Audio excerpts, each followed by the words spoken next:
He asked me to repay the wedding photos, months after the divorce. That was the line that stopped me cold the night I opened his email. Sitting alone at my kitchen table with nothing but the hum of the refrigerator to witness the moment. For a while, I just stared at the screen, blinking at the words as if reading them wrong might make them change. But they didn't. They stayed sharp, almost absurd in their certainty, like someone knocking politely before dropping a weight at your feet. And that's where this story begins. Not at the wedding, not at the divorce, but at the moment I realized how much of myself I had given away without noticing. I wasn't angry, not yet. I was stunned. Stunned that someone who once promised partnership could turn a shared memory into a receipt. Stunned that he truly believed I owed him for standing beside him in a dress I didn't even choose. Stunned that even after everything ended, he still expected me to carry the cost of our life together. Literally. This isn't a revenge story. It's a story about clarity. About what happens when you stop softening the truth to make someone else comfortable. About how a woman who once thought silence was safer finally found her voice in the most unexpected place.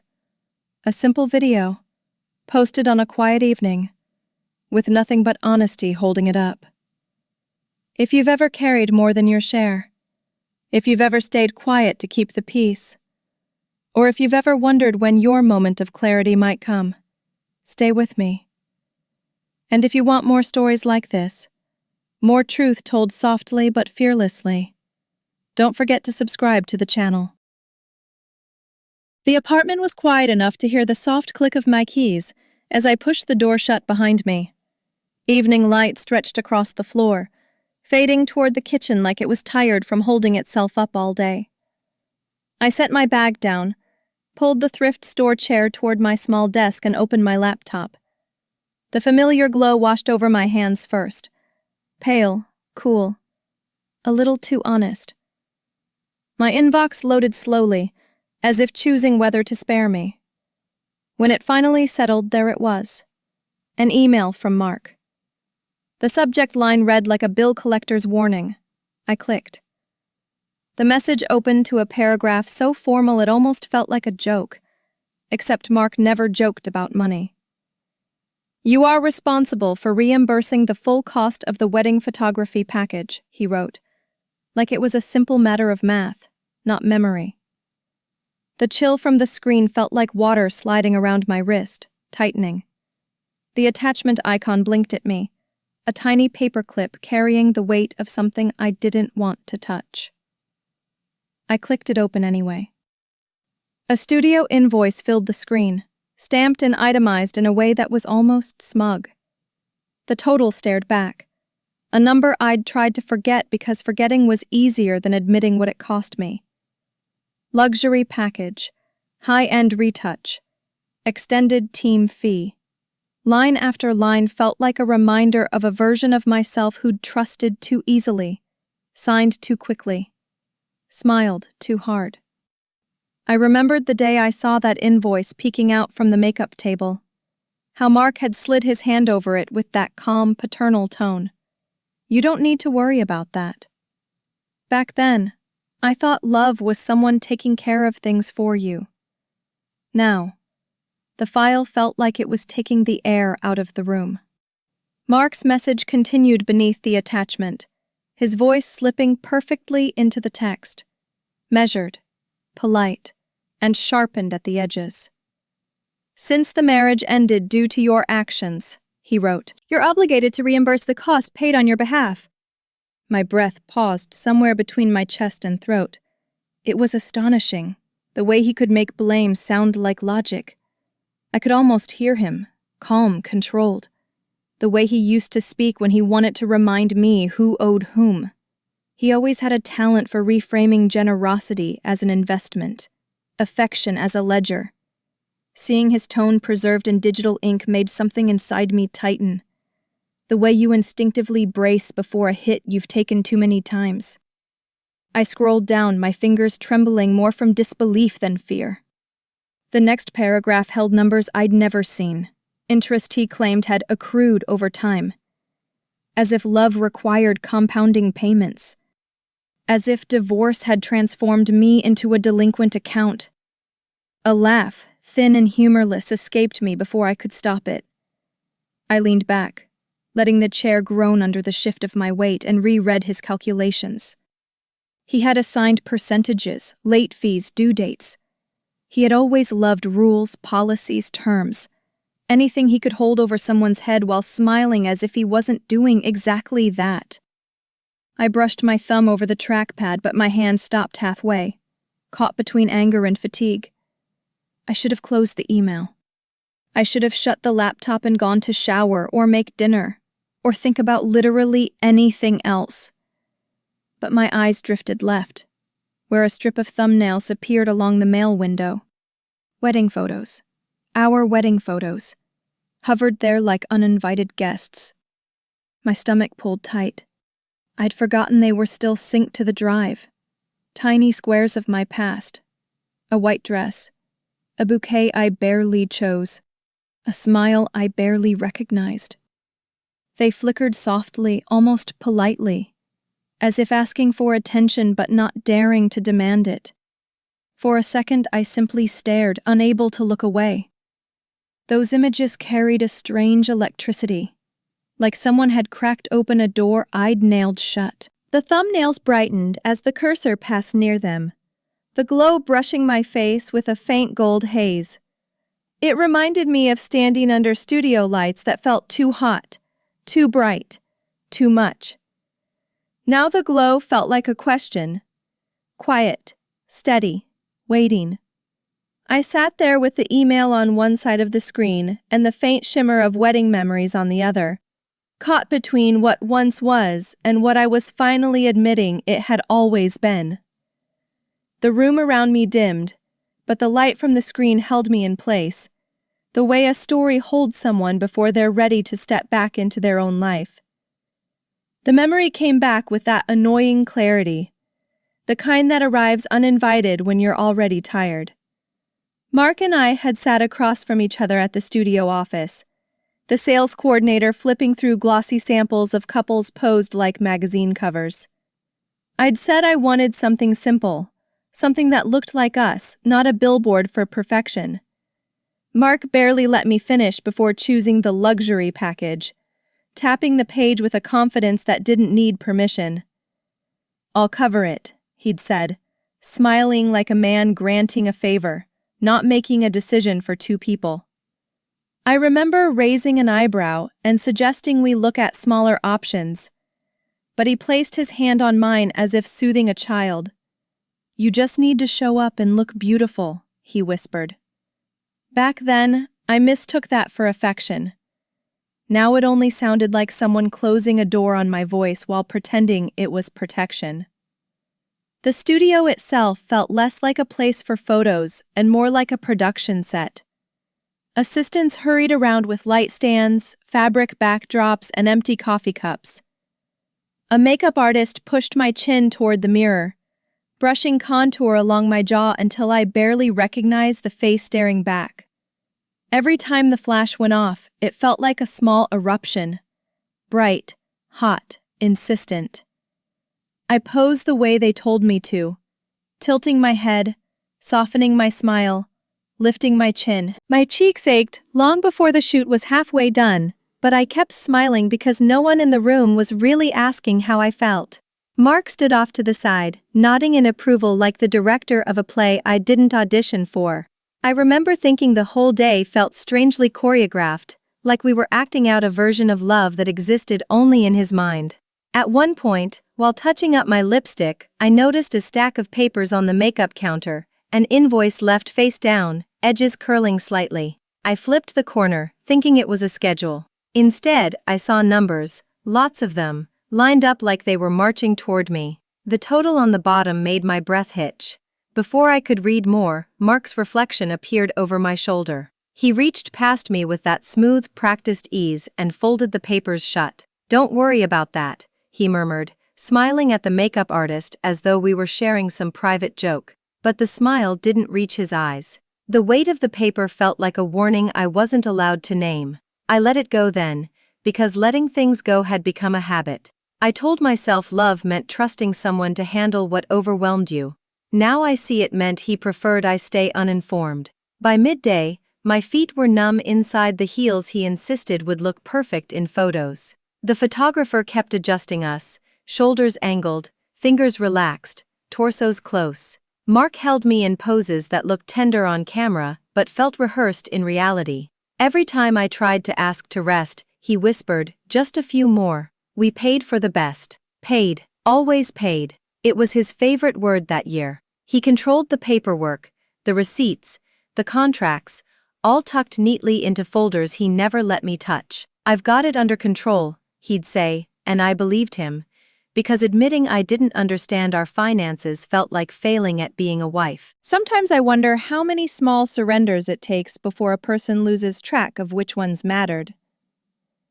When they brought out the wedding dress for the final set, I remember how delicate it looked on the hanger.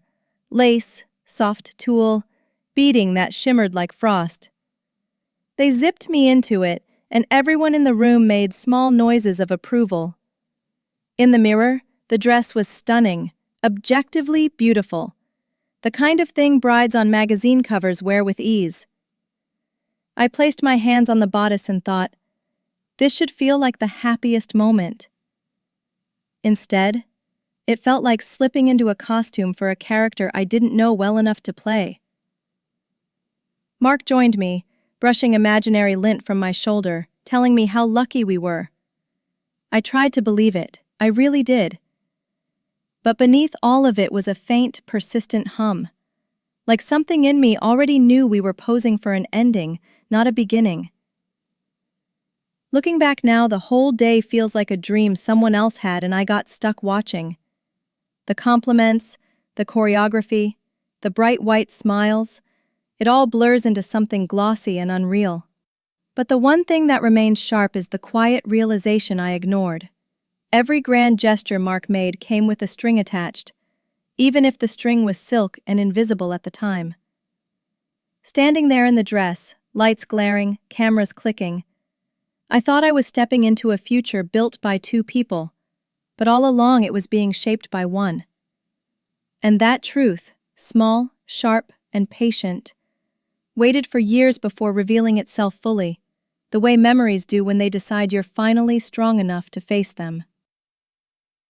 The shift didn't happen overnight. It crept in quietly, disguised as concern. It started with Mark making small comments that sounded harmless on the surface. "I've invested so much into us," he'd say during small disagreements, never angry, just disappointed enough to make me feel I'd fallen short. The word invested lingered long after the conversation ended, turning affection into something that needed repayment.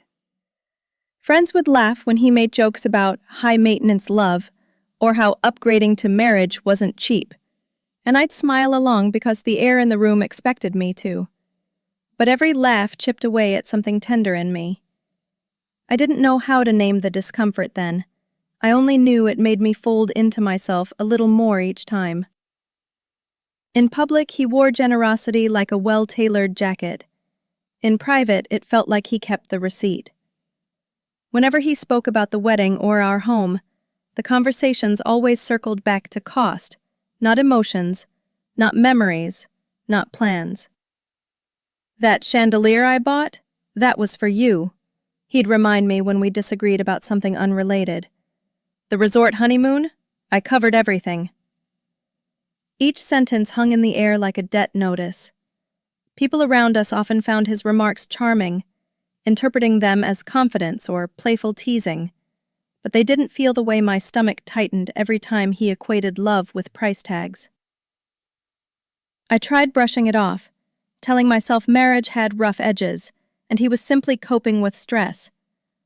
But stress doesn't usually show up wrapped in sarcasm and delivered with a smile that waits for applause. I started keeping mental tallies, not of money, but of moments that felt like quiet warnings. Then came the passwords.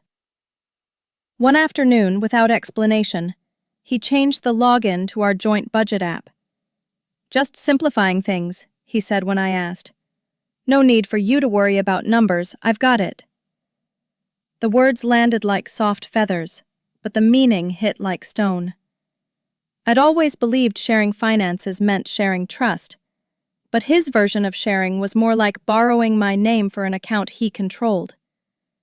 Months passed before I noticed other accounts slipping from my reach, subscriptions, bills, even my own credit card portal occasionally failed to load, only to work again when he was nearby. I told myself not to make assumptions. Yet every locked door felt strangely intentional. It was as if he wanted me to live in a house where every room existed but only he carried the keys. He also had a way of dismissing any attempt I made to contribute. If I offered to split costs for dinners or home improvements, he'd wave his hand lightly. Don't cheapen it, he'd say. Just appreciate what I do. At first, I took it as chivalry. Later, I realized he didn't want partnership, he wanted recognition. Gratitude was the currency he expected, and he collected it like something owed. I began feeling smaller without understanding why, as if the foundation of our marriage quietly tilted toward him, forcing me to lean harder just to stay upright. I stopped asking about expenses entirely because every question made him sigh, made me feel like I'd disturbed the balance we both pretended was normal. It was the intangible debts that weighed the most, the ones you can't calculate but feel in your posture, your tone, your silences. He never shouted. He never threatened. He simply reminded me gently and repeatedly of how much he'd done for me. And each reminder made me shrink a little more into my own shadow. I didn't have the language then to call it control. I only had the aches, the hesitation before speaking, the carefulness in my choices, the way I apologized before asking simple questions. It was like being wrapped in a blanket that looked soft but tightened every time I tried to stand. Some nights when he worked late and the apartment went quiet, memories flickered in my mind like brief flashes of light. Moments when his generosity had felt like comfort, and others when it felt like surveillance. I'd sit at the edge of the bed trying to understand the unease settling beneath my ribs. I knew something was wrong, but I didn't know how to justify that knowing.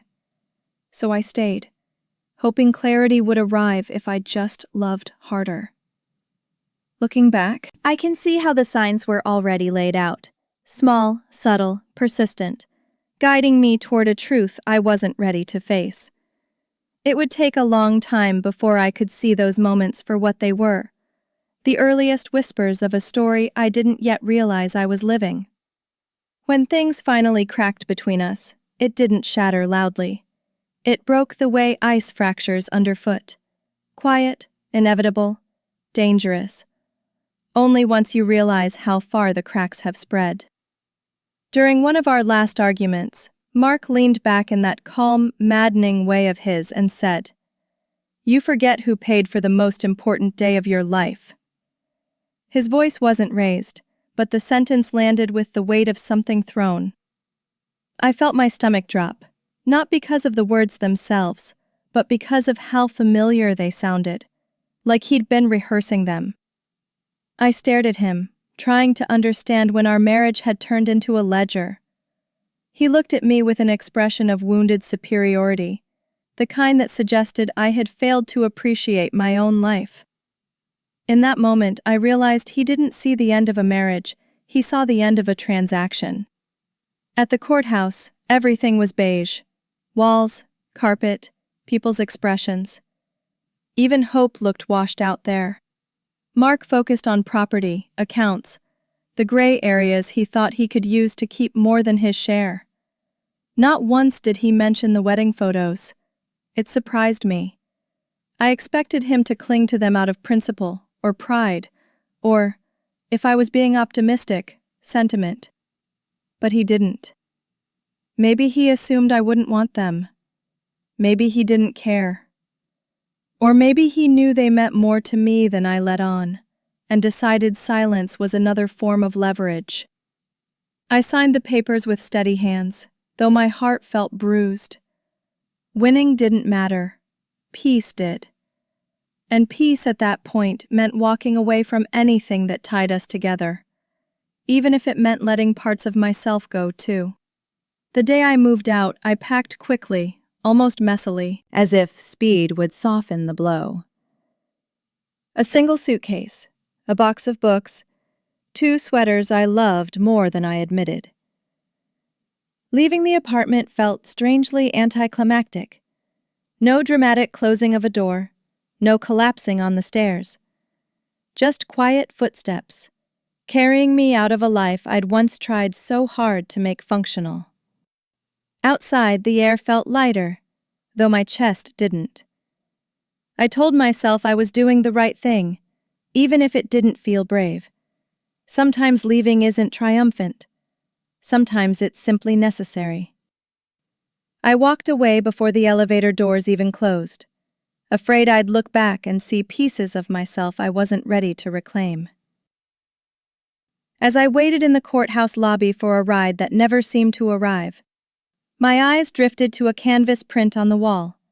A couple, laughing in the golden hour, captured in a joy that felt almost too cinematic to be real.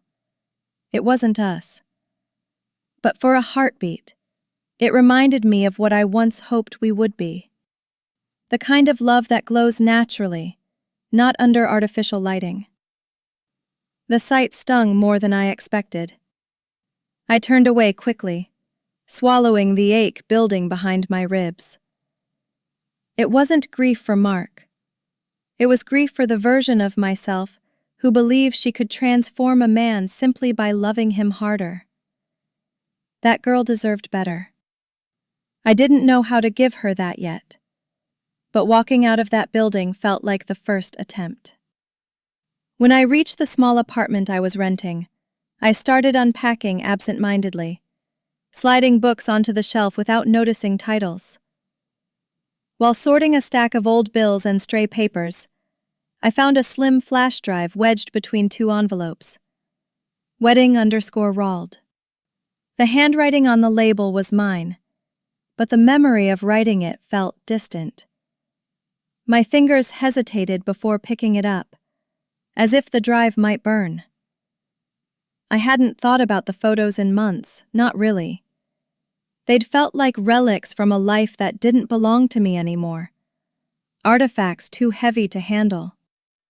Yet holding that tiny piece of plastic stirred something, a mix of dread, nostalgia, and a strange, quiet curiosity. I sat cross-legged on the floor, the flash drive resting in my palm like an unasked question. For a moment, I just watched it catch the dim light of the room. I knew opening it meant revisiting a version of myself I'd worked hard to bury, but ignoring it wouldn't change the past either. After a long breath, I reached for my laptop, feeling the familiar hum beneath my fingers as it powered on. The room was dark, except for the soft glow spilling across my knees. As the screen brightened, I slid the flash drive in, bracing myself against the rush of memories that would follow. Memories I wasn't sure were mine anymore, or just remnants of a story I'd stopped believing in long ago. I reread Mark's email 3 more times, each pass sharpening the disbelief rather than softening it. It felt absurd in a way that wasn't funny, like waking up to find someone billing you for the oxygen you breathed together. He laid out his demands with that same careful, practiced politeness he used whenever he wanted to sound reasonable. Full reimbursement, he wrote, as if our marriage had been a hire purchase agreement and I had defaulted. I leaned back in my chair, letting the cool air touch my neck, trying to understand how a man could reduce years of shared life into a numbered list. Maybe it shouldn't have surprised me. Maybe this was the most honest he'd ever been. Love as a receipt, closure as a collection attempt. Still, something in me recoiled. I wasn't angry yet, not properly. It was more like humiliation in slow motion. The part that made my jaw tighten wasn't the demand itself, but the sentence buried halfway down the email. Given the marriage ended due to your actions. It was the kind of line crafted to sound factual while quietly rewriting history. My eyes hovered over the words, tracing them again and again, searching for the moment they would make sense. They didn't.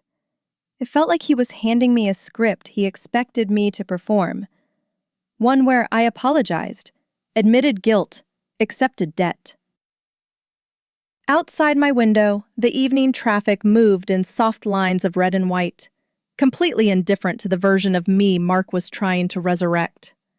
I exhaled slowly, the kind of breath that wants to steady but ends up trembling instead. Shame sat heavily for a moment before something sharper nudged it aside. Clarity. When I reached the section where he'd manually added interest fees, I let out a small, startled laugh, dry, cracked at the edges. It was the kind of laugh that comes from disbelief rather than humor. He had actually gone through the trouble of calculating percentages, typing them out like he was updating a financial statement. I pictured him hunched over a spreadsheet, adjusting numbers until the total felt satisfying. There was something strangely pitiful about it, but also infuriating. I could almost hear the cautionary tone he used. It's just logical. Logic. He adored that word, used it like a shield against anything emotional, anything inconvenient. I rubbed my forehead and let my head fall back, letting the ceiling come into focus. If this was logic, maybe I'd been unreasonable for too long by trying to preserve softness where there was none. I opened a draft reply, typed a few lines, then deleted everything. Each version swung between biting sarcasm and gracious detachment, neither of which felt fully mine. I didn't want to hurt him. I also didn't want to be cornered into politeness that protected his ego. So I tried again. And again. Words blurred, sentences collapsed, and frustration curled up beneath my ribs like a small, restless animal. I closed my eyes, letting the room settle into silence around me. I needed something factual, something steady, something that didn't bend under the weight of emotion. When I finally typed a new response, it was short and measured. Before I can respond, I need to review the original studio contract. I hit send before I could overthink it, though my fingertips tingled afterward, as if they'd brushed against a live wire. As soon as the email was gone, the question pressed into my thoughts with unwelcome urgency. Where was the contract? I'd never seen it, not really.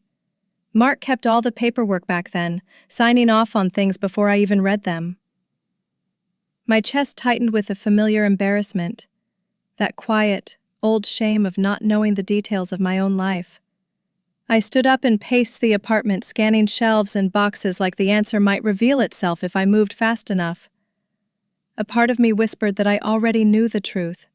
The contract was never in my hands. But I refused to surrender to that just yet. I opened drawers, lifted stacks of old mail, sifted through the folder of documents I'd kept after the divorce. Nothing. Eventually, the frantic searching gave way to a calmer thought. If I didn't have the contract, there had to be someone who did. Proof existed somewhere, proof that this wasn't my debt to carry. I closed the last drawer gently and pressed my palms against the wooden surface, letting the coolness ground me. The email from Mark wasn't just a demand.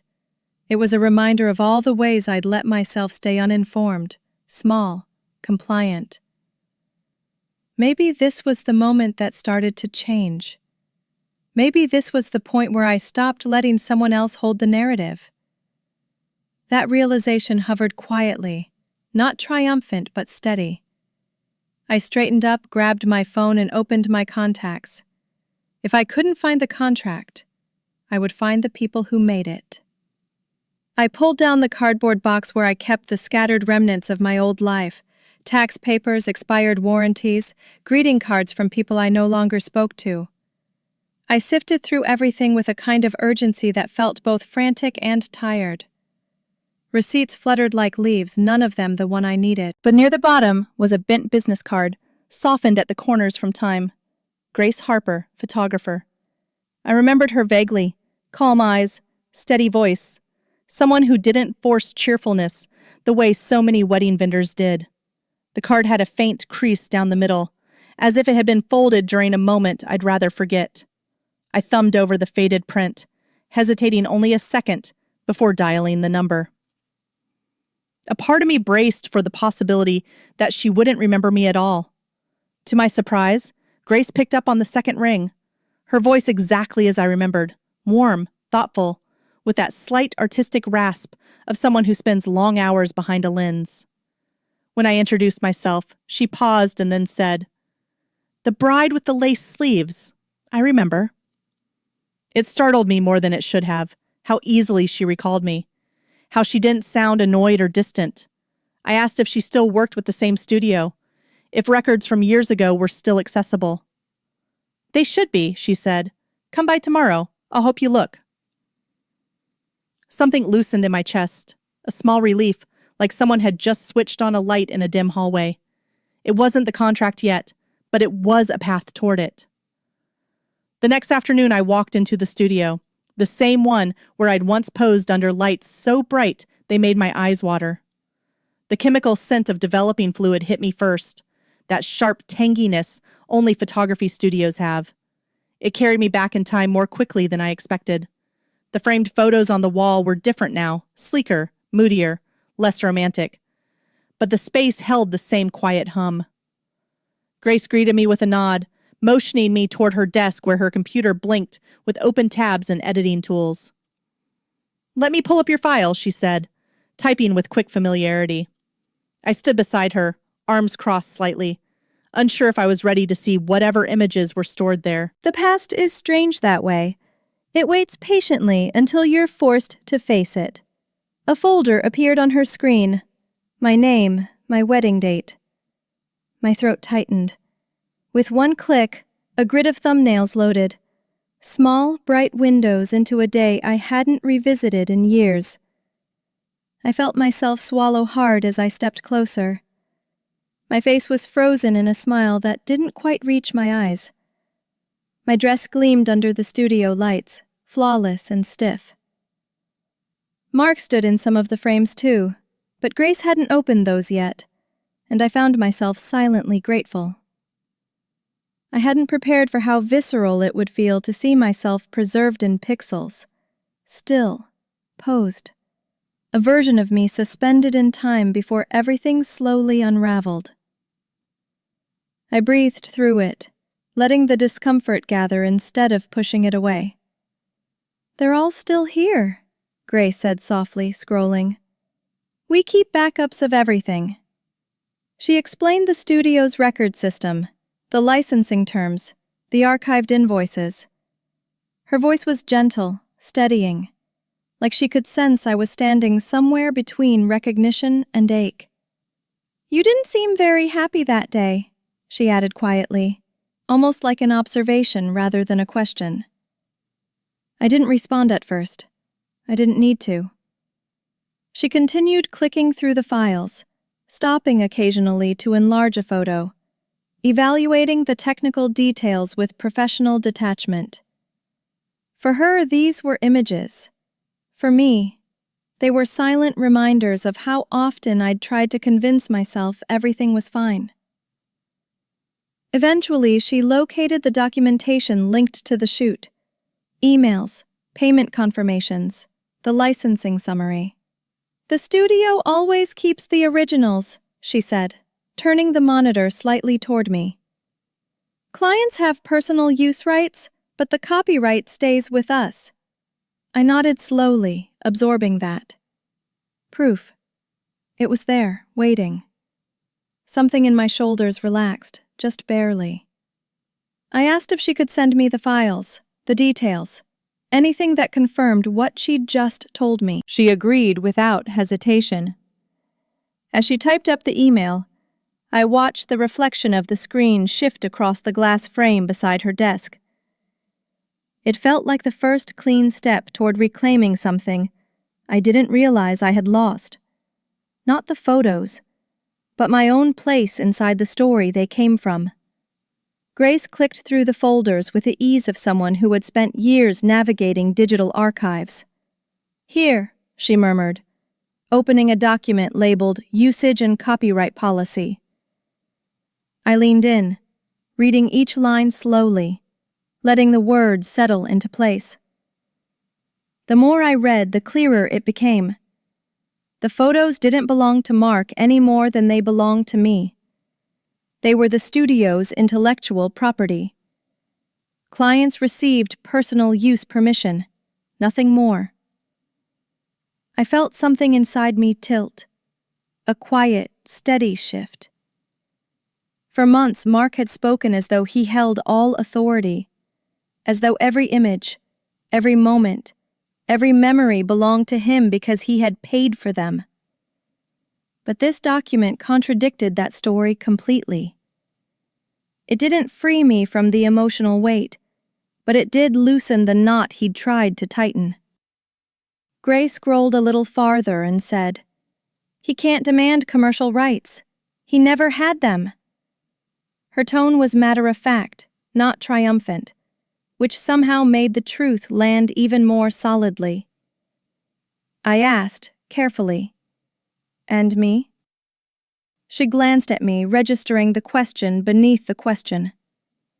"You can use the photos to tell your personal experience," she said. "It's your life. You're part of the images. You have the right to narrate your own story." Her words were simple, but something in my chest fluttered. Something fragile but determined. I hadn't realized how much I needed someone neutral to confirm that I wasn't trespassing on my own memories. For the first time in a long while, I felt the ground beneath me shift in my favor. No persuasion required. Before closing the files, I hesitated. "Grace, did you ever think I wasn't happy that day?" I wasn't sure why I asked. Maybe I wanted an outsider's truth, something unfiltered by love or duty. She paused, the mouse hovering above the screen. "You smiled," she said gently, "but it didn't reach your eyes." She didn't say it to wound me. She said it like she was placing a hand on my shoulder, steadying me as I looked back at a moment I had tried so hard to rationalize. I felt a dull ache bloom beneath my ribs, not shame, but recognition. It was strange hearing someone else describe the thing I had avoided naming. My reflection in those images hadn't lied. I had simply refused to listen. I exhaled, a slow release of air that seemed to carry months of confusion with it. Grace moved back to her inbox and began typing an email, attaching the policy documents and the written confirmation I needed. Her fingers moved quickly, confidently, her face lit by the glow of the monitor. Watching her work, I felt a quiet admiration, not for the documents themselves, but for the ease with which she navigated truth. She didn't dramatize, didn't sugarcoat. She simply laid things out as they were, something I'd forgotten was possible. I realized how long I'd lived in a world shaped by someone else's definitions. Generosity, guilt, responsibility, all stretched and twisted until I barely recognized them.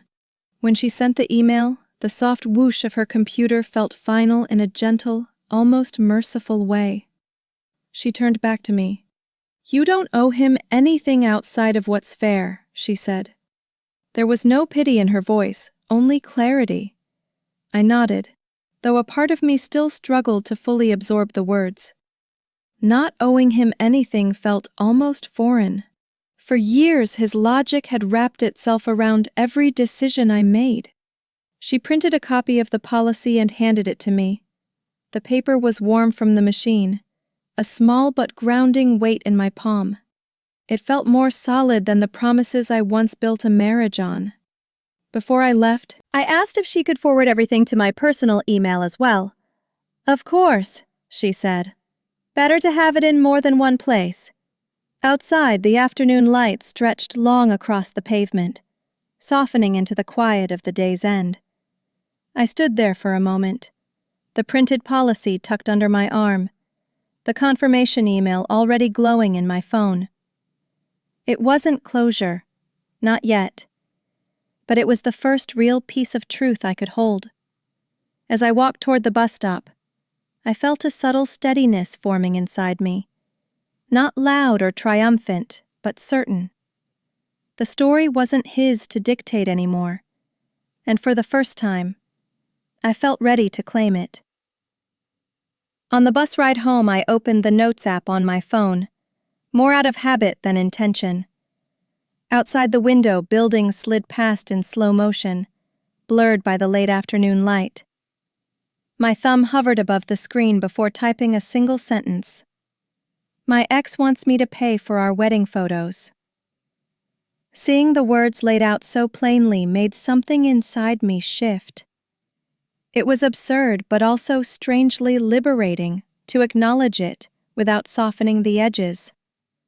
The bus swayed gently as it moved through traffic, and with each small jolt, the sentence looked bolder, more defined, as though it belonged to someone who was finally willing to stop minimizing what had happened.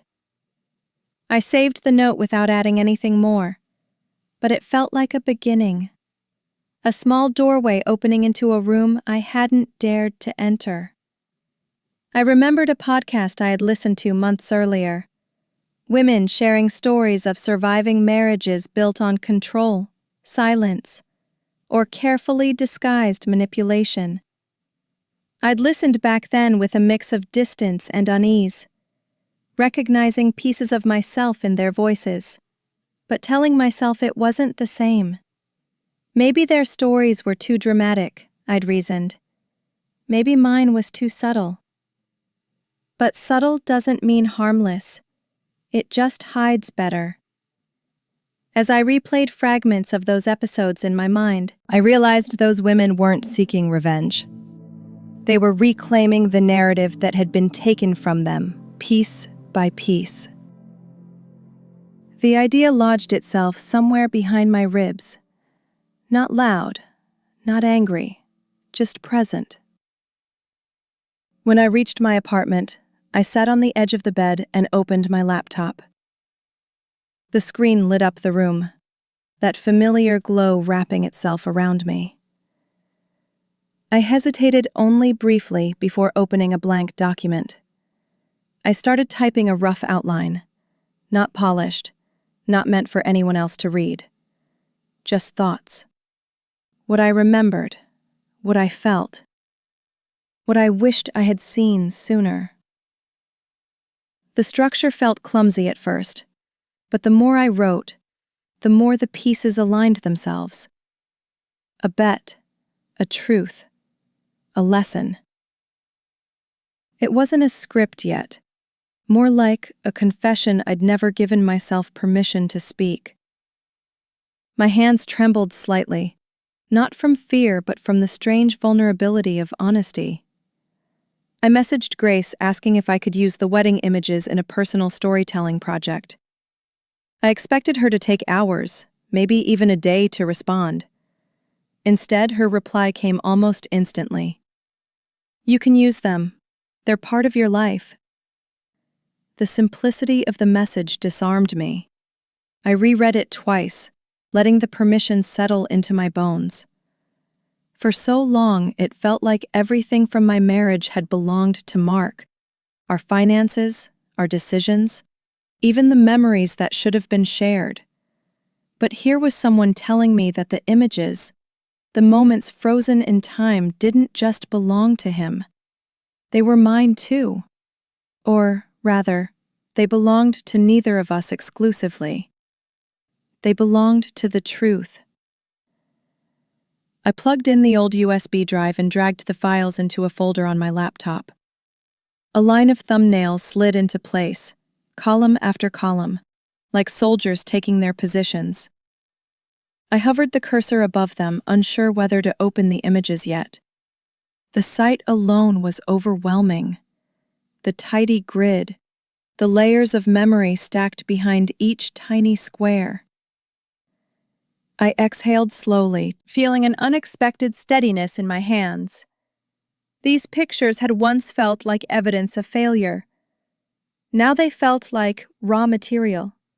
Not for revenge, but for reclamation, for understanding, for something that finally belonged to me without his shadow pressed against it.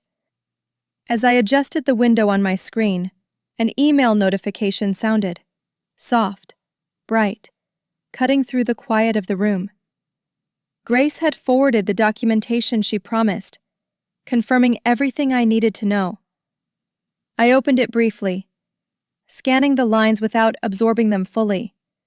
Not because I didn't care, but because something else had taken root. A sense of direction. A story forming, not to expose him, not to destroy anyone, but to give shape to what I had lived through. I closed the laptop halfway, letting the glow dim. The room felt different, lighter somehow. For the first time, the past didn't seem like a weight. It felt like a page I could finally turn. This case that night, I finally clicked open the first wedding photo. Not because I felt brave, but because hiding had begun to feel heavier than looking. The image filled the screen slowly, like it was taking its time to reveal something I had been pretending not to know. There I was, smiling in a way that looked convincing to anyone who didn't know me. But I knew. The slight tightness around my mouth, the way my shoulders held tension beneath satin. I closed the image for a moment, leaning back as if it had physically pushed me. The room was quiet except for the faint hum of the refrigerator, steady and indifferent. I drew a breath, opened the next picture, and forced myself not to look away this time. Each image felt like meeting an old friend whose life you accidentally stepped out of. Familiar, distant, painful. The glow of the screen cast a soft light across my face, illuminating every small reaction I tried to hide. My own expression in the reflection looked strangely vulnerable, half in the present, half pulled back into that day. It struck me how much the screen revealed without mercy. Details in the photos, details in me.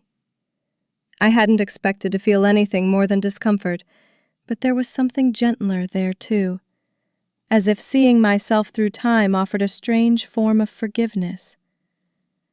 I wasn't naive back then, just hopeful. And sometimes hope looks like denial, because we're unwilling to let go of what we wish something could be. The light caught the curve of my cheek, softening the edges of the moment. I let the feeling settle instead of pushing it away.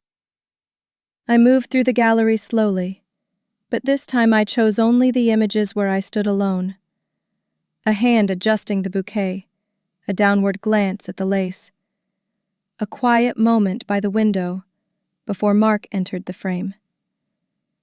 These were the ones that felt honest, unperformed.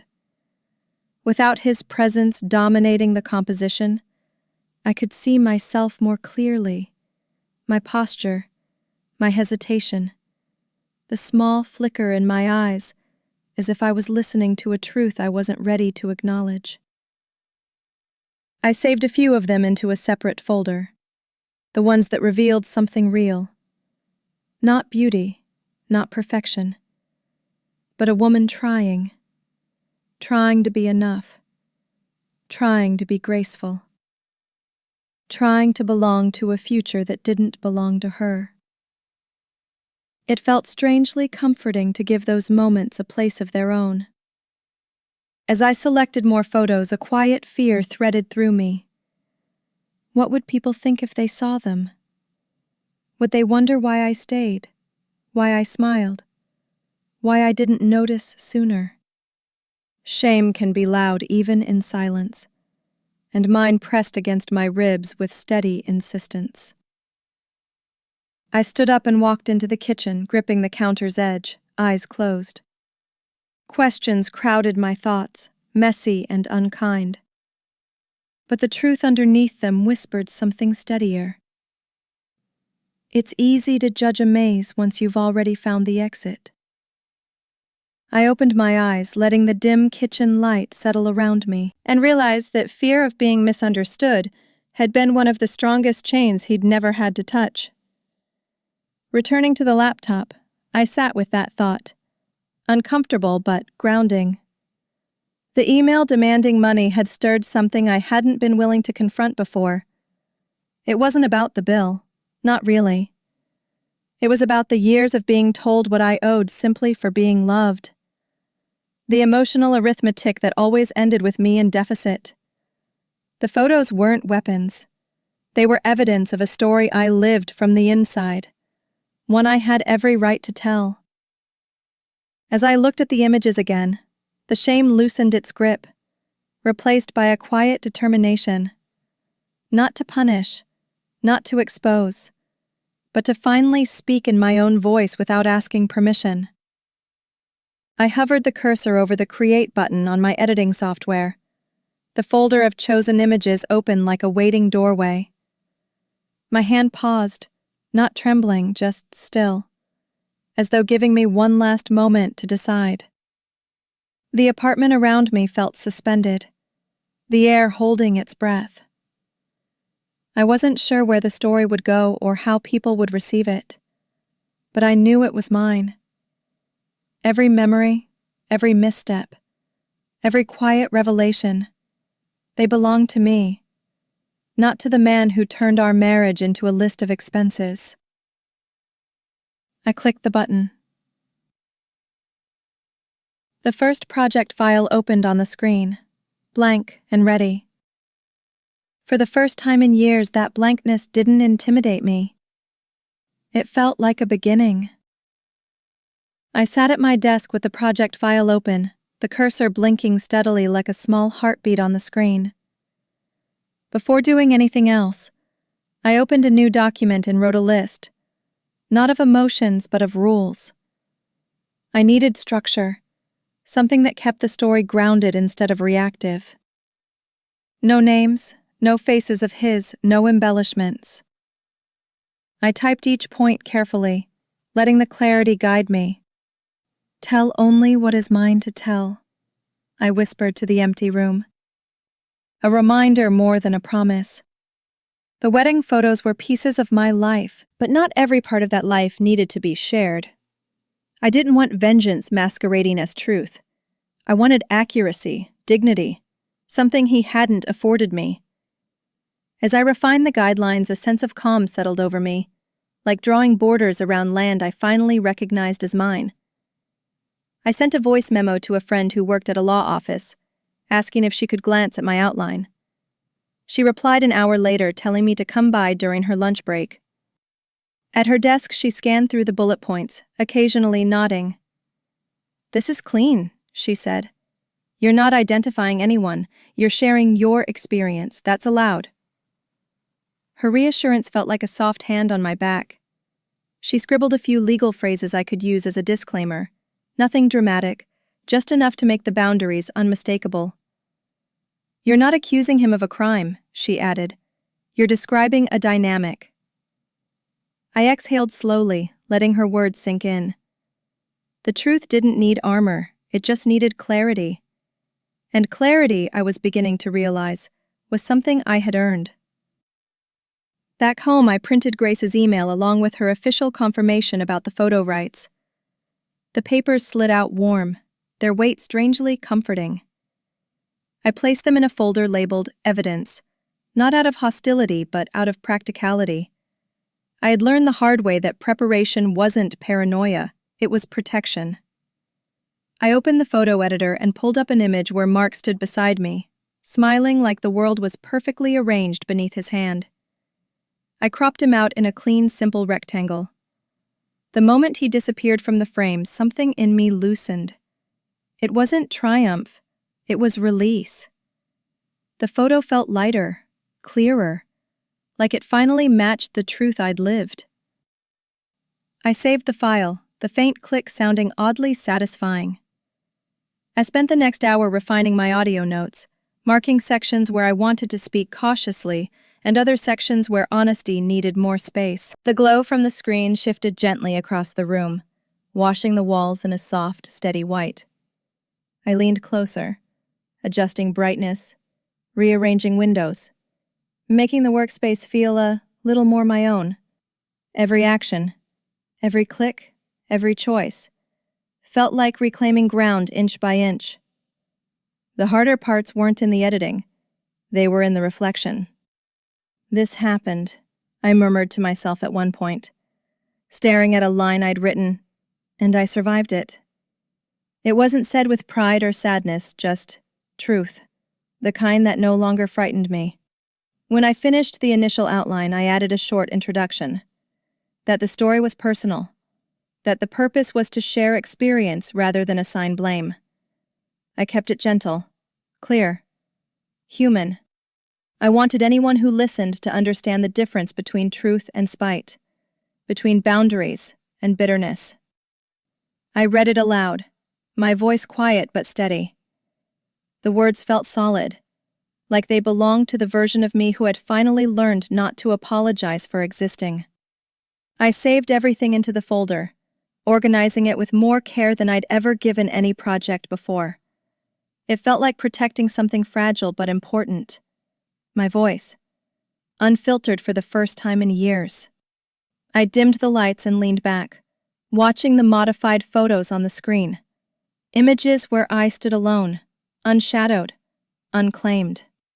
The brightness softened, tinting the room in a muted glow. It struck me then that this process wasn't just legal, or creative, or defensive. It was deeply personal. Each choice separated me further from the woman who once thought silence was safer. I closed the laptop gently, letting the darkness fold back into the room. The boundaries weren't just for the project. They were for me. And for the first time since the divorce, the air around me felt spacious, as if I had finally made room to breathe. I recorded the voiceover in the kitchen, partly because the acoustics were better, and partly because it was the one room in the apartment that didn't feel weighed down by memory. The soft churn of the washing machine filled the background, a steady hum that felt almost comforting, like a heartbeat I didn't have to think about. I positioned my phone on a stack of cookbooks, adjusted the distance, and took a breath. My voice wavered on the first attempt. Too thin, too careful. I deleted it. The second take was steadier, though the words landed like stones I'd been carrying too long. By the third try, something shifted. I spoke slowly, letting each sentence settle before moving to the next. He asked me to repay our wedding photos, I said, the softness in my tone surprising me. Not bitter, not angry, just honest. Hearing the truth aloud felt different, lighter almost, like my own voice was finally catching up to the person I had become.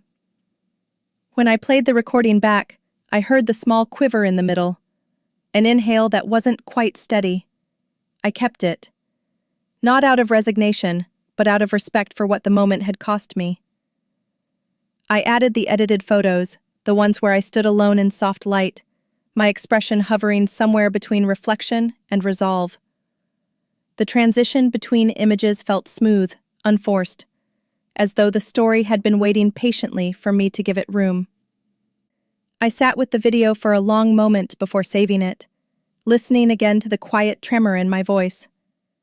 It was strange to hear vulnerability without fear attached. I didn't edit it out. Truth didn't need to sound perfect to be real. I hesitated at the upload page longer than I expected. My finger hovered above the screen, caught between instinct and intention. Sharing meant stepping into brightness after years of dim corners. It meant acknowledging experiences I had once tried to downplay, excuse, bury. I reminded myself that the video wasn't an accusation. It was a perspective, mine. I imagined one viewer, just one, hearing it and feeling less alone in their own unspoken confusion. That thought steadied me. I clicked post, the button turning blue with a soft blink. A small rush of adrenaline swept through me, sharp but not unpleasant. For a moment I sat there, staring at the screen as if waiting for something dramatic to happen. Nothing did. The world remained quiet. And yet something in me had shifted irrevocably. I turned off the kitchen light, leaving only the glow from the phone as the video processed. The hum of the washing machine faded into its final spin, the apartment settling into stillness. I slid down to sit on the floor with my back against the cabinet, drawing my knees up to my chest. My heart beat quickly, not out of fear but anticipation. I'd spent so long measuring myself through someone else's yardstick that doing something for my own sake felt unfamiliar, almost disorienting. The posting of that video wasn't a declaration. It was a beginning, a reclaiming. My voice existed outside of my head now, outside of the walls I'd lived in. That realization softened something tight inside me. I checked the screen one more time. Upload complete. The words glowed quietly, unassuming. I placed the phone on the table and stood, stretching the stiffness from my limbs. The kitchen felt different, lighter, like it had absorbed the moment with me. I poured a glass of water and drank slowly, grounding myself in the simple act of breathing and swallowing. For years I'd been afraid of being misunderstood, of being judged, of being blamed. But in that moment, none of those fears felt louder than the relief of finally speaking. I rinsed the glass, set it upside down to dry, and allowed myself a small, quiet smile. Before heading to bed, I glanced back at the phone one last time. The screen had dimmed, leaving only a dull glow reflecting off the countertop. I didn't check the comments. I didn't refresh obsessively. I left the phone where it was, letting the silence hold the moment gently. The story was out there now, no longer hidden, no longer twisted, no longer mine to fear. I walked to the bedroom with a soft calm settling around my shoulders. For the first time in a long while, the dark didn't feel heavy. It felt like a place to rest, not a place to hide.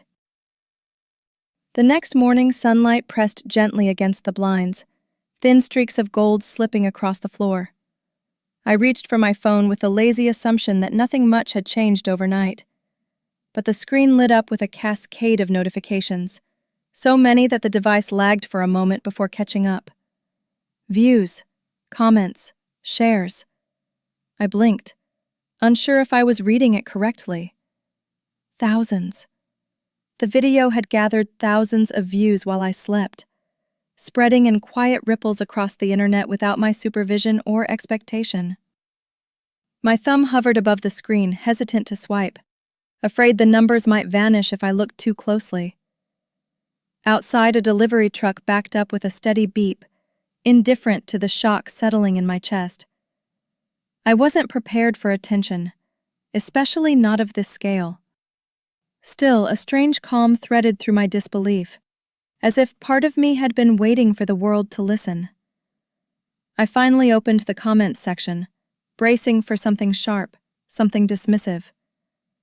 Instead, what I found was a chorus of strangers telling stories that mirrored pieces of my own.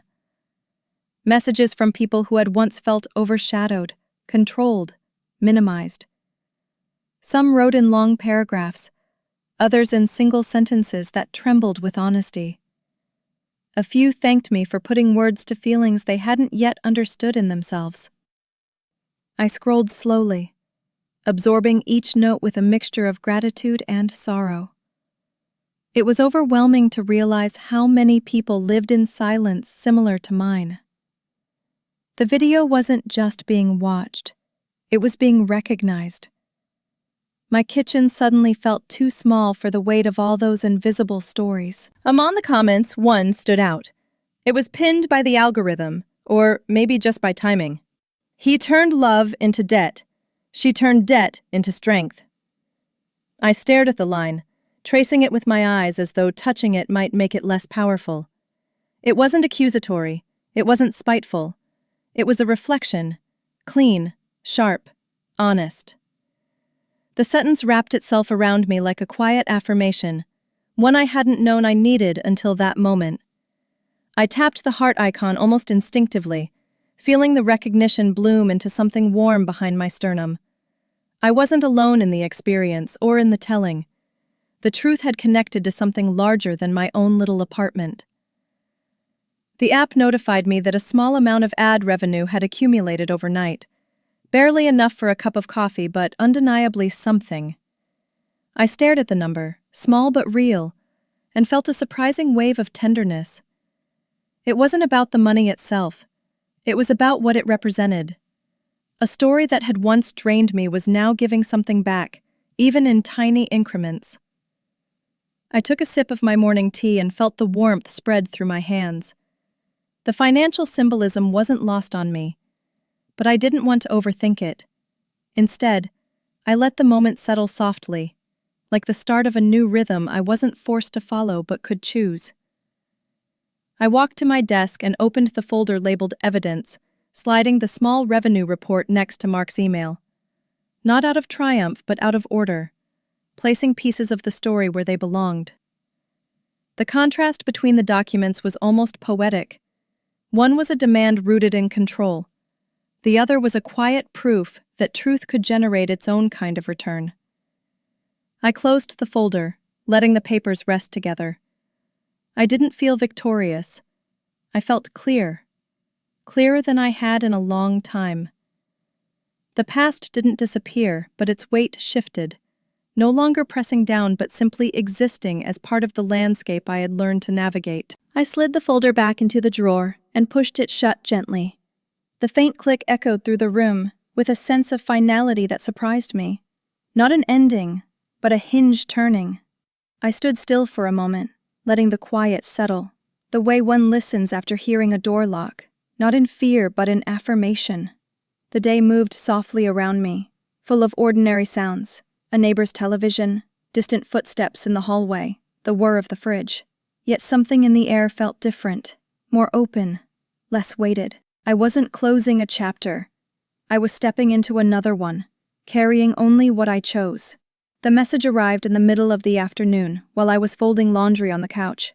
A sharp buzz from my phone, a notification from a number I hadn't muted yet. Mark. His text appeared in a tight block. "Take the video down. I'm embarrassed because of you." For a moment I just stared at the words, letting their weight settle. The phrasing was familiar, his discomfort framed as my wrongdoing. He hadn't asked if I was okay or why I'd shared, or what had led me there, just embarrassment. It struck me how quickly he pivoted to the idea of appearance, how his concern wasn't the story itself, but the possibility that someone might connect the dots. I set the laundry aside, feeling neither fear nor anger, just clarity. The mask he wore for years had slipped, revealing something far smaller than the man I once thought he was. A follow-up text arrived. "People think I look like a jerk." The irony was so sharp it almost made me laugh. I typed back slowly, choosing each word with care. "I didn't mention your name. No one knows it's you unless you tell them."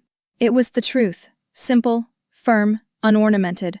He replied within seconds, a flurry of messages, shifting tones, excuses, explanations, accusations.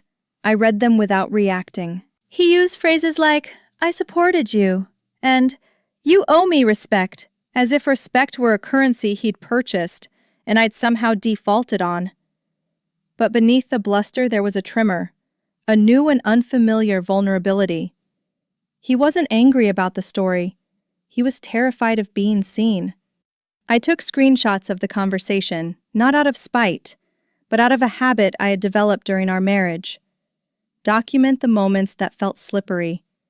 Evidence wasn't ammunition, it was protection. I placed the screenshots into my folder, organizing them between the revenue report and the studio's licensing confirmation. The quiet act of saving them felt oddly steadying, like placing another piece into a puzzle I was slowly learning to see clearly. As I sat back, I realized how different this version of me was from the woman he used to know. The one who apologized to dissolve tension, who carried guilt that wasn't hers. I wasn't dissolving anymore. I wasn't shrinking. I was simply recording the truth as it unfolded. Another text came through, short, brittle, trying too hard. "This is damaging my reputation." Something inside me softened, not with affection, but with a strange sadness. His world was built on perception, on curated impressions, on the idea of being the man who always did the right thing. I typed a response. Your reputation isn't my responsibility. It was a sentence I never thought I'd be capable of saying. Simple, clean, boundary drawn. There was a long pause on his end, the typing bubble appearing and disappearing like he was wrestling with which version of himself to present. When he finally replied, it lacked the sharpness of earlier messages. I just don't want people thinking badly of me. The fear in those words was unmistakable. For a moment I let his message sit. I breathed in slowly, allowing myself to feel the impact of what he'd admitted. Not because it excused anything, but because it revealed something he never let me see during our marriage. Uncertainty. He had spent years speaking with the authority of someone who believed he was always right, always justified. Now the crack showed. I'm not responsible for what people assume, I replied. I told my story, that's all. There was nothing more to explain, nothing more to defend. I didn't owe him comfort anymore, not at the expense of my own voice. When his reply finally came, it was disjointed, lacking the confidence he once wore like armor. I placed the phone face down on the table, letting the last message go unanswered. My hands wrapped around a warm cup of tea I'd forgotten I made. The steam rose quietly, softening the moment. I sat there, breathing in the calm between the tension. The conversation hadn't shaken me. If anything, it confirmed what the video had already made clear. His control had always been rooted in the fear of being exposed, not in genuine power. I sipped the tea and let the warmth spread through my chest. The silence that followed wasn't empty, it was grounding. I wasn't fighting him. I wasn't proving anything. I was simply standing where he could no longer reach. The call came just after sunset, when the apartment was dim except for the soft glow of the lamp by my desk. The number was unfamiliar, but something in me knew before I answered. The voice on the other end was smooth, practiced, and professional. This is Mr. Harlan, legal counsel for your former husband, he said, as if announcing a title that should immediately make me fold. I straightened in my chair. He spoke with polite concern, the kind used by people accustomed to being obeyed. My client feels the content you posted has caused him emotional distress, he continued. Emotional distress, words I had never heard applied to Mark, when I was the one breaking under the weight of silence. I let the lawyer finish before responding. My voice was even. I understand, and I'll respond appropriately.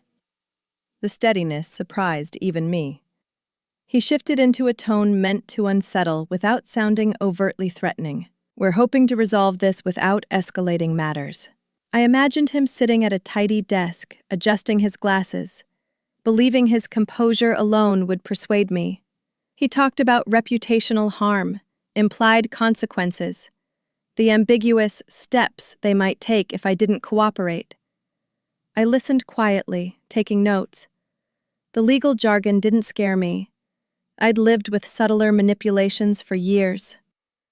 Finally, when he paused for my reaction, I answered with deliberate calm. I've shared no identifying information. The story is mine. I have documentation for all of it. The silence on the line stretched long enough for me to picture his surprise. He cleared his throat before continuing, slower this time. My client is concerned the content could be interpreted negatively. I almost smiled. Interpretation isn't something I control, I replied. I tell my experience, that's all. My voice remained soft, but held a firmness he hadn't expected. He tried again, mentioning Mark's discomfort, his fear of professional repercussions. The irony pressed gently against my ribs. I remembered all the times I had swallowed my discomfort for the sake of preserving peace, how generously I had once bent myself to accommodate someone else's pride. That version of me felt distant now, still familiar, but no longer governing the choices I made. When he asked, "Are you willing to reconsider the post?" I didn't rush to answer. Instead, I breathed in the quiet of my apartment, the hum of the refrigerator, the faint rustle of a curtain shifting in the evening breeze. "No," I said at last. The word wasn't harsh. It was steady, grounded. "I'm not removing it." He inhaled sharply, as if he hadn't anticipated a simple, unwavering refusal. He tried to soften the pressure, saying he respected my perspective but wanted me to understand the implications. I folded the edge of a sticky note between my fingers and replied, "I understand my rights." It was the truth, and he knew it. The call began to unravel after that. His tone lost its polished edge, leaning into something closer to resignation. "I'll relay your position to my client," he said. The sentence carried a quiet acknowledgement, an unspoken acceptance that the conversation hadn't gone the way he expected. For a moment, neither of us spoke. I could almost hear him recalculating the approach, realizing intimidation wouldn't yield the result he wanted. "If you have any further concerns, feel free to reach out to my office," he added, reverting to professionalism. "Certainly," I said, though we both knew I wouldn't need to. When the call ended, I set the phone on the desk and let out a long breath I hadn't realized I'd been holding. My hands weren't shaking. My heartbeat wasn't frantic. Instead, a quiet strength settled beneath my skin, warm and steady. I leaned back in my chair and stared at the soft glow of the lamp, letting the moment wash over me. This wasn't a victory, not the kind people celebrate. It was a reclamation, subtle and profound. No shouting, no drama.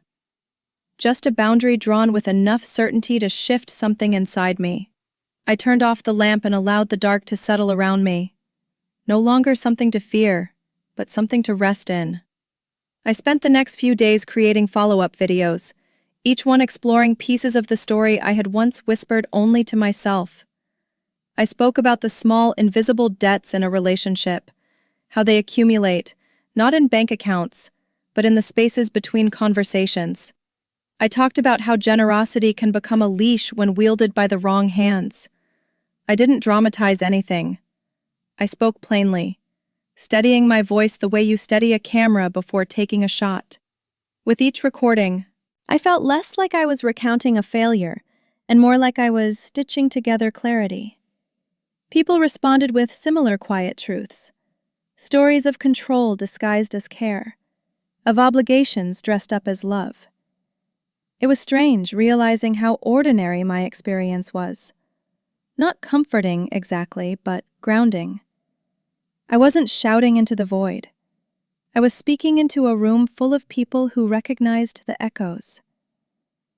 I reused some of the wedding photos, cropping them in new ways, fragments instead of wholes. A half-lit bouquet, a close-up of lace against my wrist, the soft line of my shoulder beneath the dress. Seeing them out of context made them feel less like artifacts of a broken marriage, and more like still images from a life I had survived. The comments reflected that shift. "You look strong here," someone wrote under a photo where I wasn't smiling. I hadn't expected that. I'd always thought strength was something you had to show deliberately, like a pose. But here, in these quiet fragments, it appeared naturally, unpolished, unforced. For the first time, the wedding images didn't feel like monuments to something painful. They felt like scenes from a chapter I had finally outgrown. One afternoon, I received a message from a small podcast host asking if I would speak anonymously about my journey. The idea terrified me. My voice was one thing, but my story spoken in conversation felt more exposed. Still, the invitation lingered in my thoughts. I responded cautiously, agreeing to a short, pre-recorded interview. We scheduled it for the weekend. When the day came, I sat at my desk with the blinds half drawn, my microphone angled slightly away to soften the sound.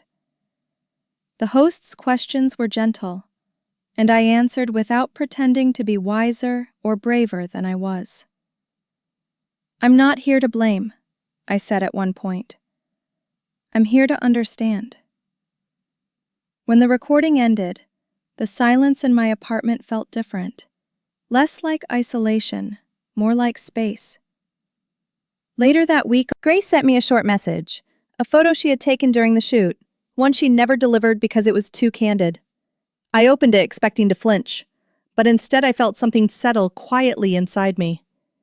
In the picture, I stood near a window, adjusting the strap of my dress, unaware of the camera. My face wasn't performing. The expression was neutral, almost serene, with a hint of something softer beneath. I kept this because it felt honest, Grace wrote. The honesty hit me gently, like a tide brushing the shore. It didn't hurt. It clarified. It reminded me that there had always been parts of me untouched by the performance of that marriage. Parts that belonged solely to me, even then. As the weeks passed, the small earnings from the videos accumulated slowly but steadily. Enough to cover groceries. Enough to ease the pressure of rent. Enough to prove that storytelling didn't just reclaim something emotional. It created something practical, too. I didn't see it as profit. I saw it as affirmation. My work mattered. My experience held value. Each time I received a payment notification, I paused to breathe it in. Not because of the amount, but because of what it symbolized. A closed loop. What once drained me was now sustaining me, in small but tangible ways. I moved through my days with quieter shoulders, a posture that didn't feel weighed down anymore. While editing another video one evening, my cursor hovered over a familiar frame, me, turned slightly away, the veil brushing my arm. The image captured a version of me that was trying her best, even when she didn't know how to speak up. My hand stilled for a moment. I felt a tenderness I hadn't allowed myself before. Not pity, not regret, just soft recognition. I clicked to include the photo in the new video. As I saved the file, a gentle certainty bloomed within me. This wasn't about reliving the past. It was about honoring the parts of myself that endured it. And in that quiet, I realized something subtle, but true. I wasn't just telling a story anymore. I was becoming someone new through the telling. Word traveled faster than I expected. A mutual friend texted me a screenshot from a private group chat where Mark had been posting. He claimed I was using the divorce for views, painting himself as the bewildered victim of a vindictive ex-wife chasing attention. I stared at the screenshot for a long moment. Not hurt, not surprised, just tired, in the way a person gets when they watch someone rewrite a story they lived through. What struck me wasn't the accusation itself, but how effortlessly he slipped into the narrative of misunderstood hero.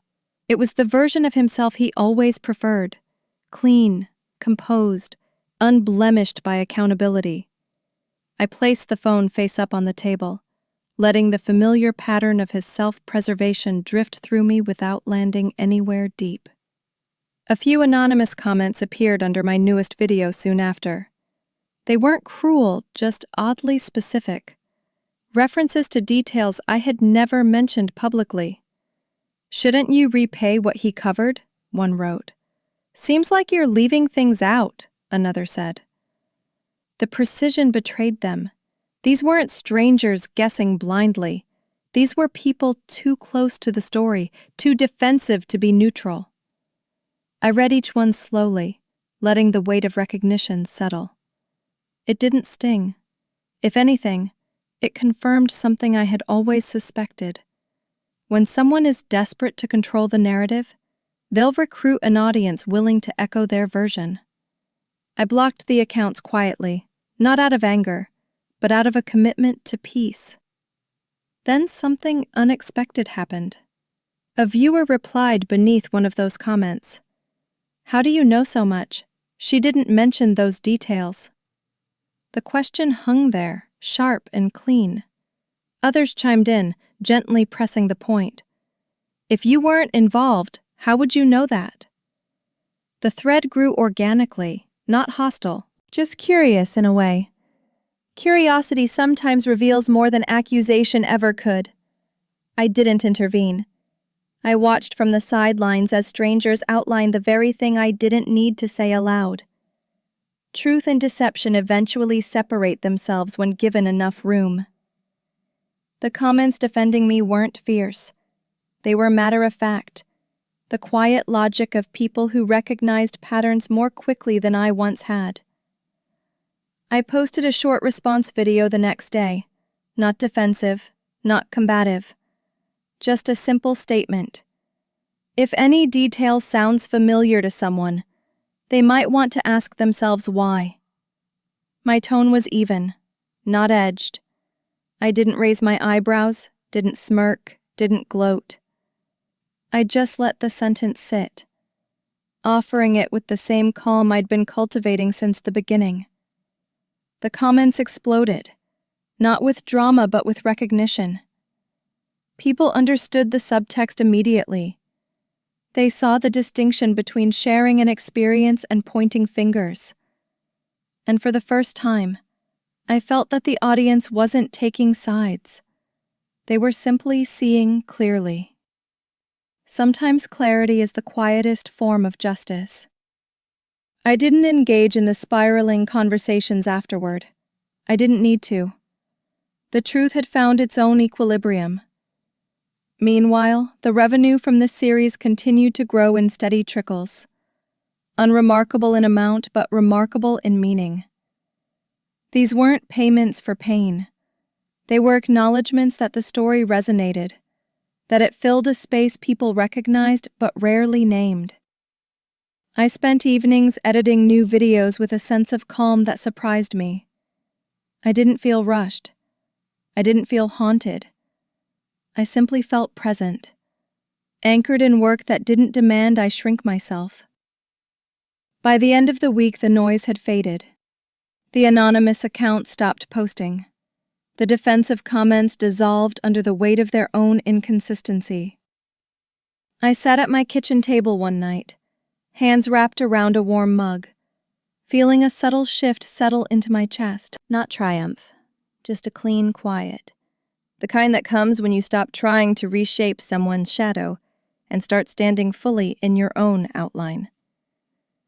I opened my laptop to begin another video, the cursor blinking steadily on the screen. I breathed in, breathed out, and felt an uncomplicated truth rise within me. I didn't need him to understand my story for it to be valid. It already was. He showed up on a weekday afternoon, unannounced, just as the dryers at the laundromat where I worked were beginning their slow, rhythmic spin. I saw him through the glass doors, shoulders stiff, jaw tight, the kind of posture someone wears when they're trying to look composed, but are fraying at the edges. The bell above the door chimed as he entered, sharp against the hum of machines. Mark didn't raise his voice. He didn't need to. His tension filled the room like static. "We need to talk," he said, standing too close to the counter, his hands shoved into his pockets, as if anchoring himself. I wiped my palms on my apron and met his eyes. There was no fear in me this time, just an alert stillness. "About what?" I asked, keeping my voice even. He glanced around as though expecting an audience to validate his frustration. "You need to take the videos down," he said, lowering his voice but not softening it. "I already told you I'd drop the money issue if you do." The words landed strangely, an offer posed like a threat, or maybe the other way around. I held his gaze. "I'm not taking them down," I replied, steady. "I'm speaking about my experience." His jaw tightened. "You're making me look like the bad guy." I exhaled, feeling a quiet patience settle in. "I didn't call you anything," I said. "If people see you in it, maybe ask yourself why." His shoulders flinched, almost imperceptibly, but enough. The truth had met him, and he wasn't prepared for the simplicity of it. He leaned forward, gripping the edge of the counter. Do you know how much I spent on that wedding? On you? The old refrain, familiar enough to echo against years I had already left behind. Before, those words would have tightened something inside me, made me fold.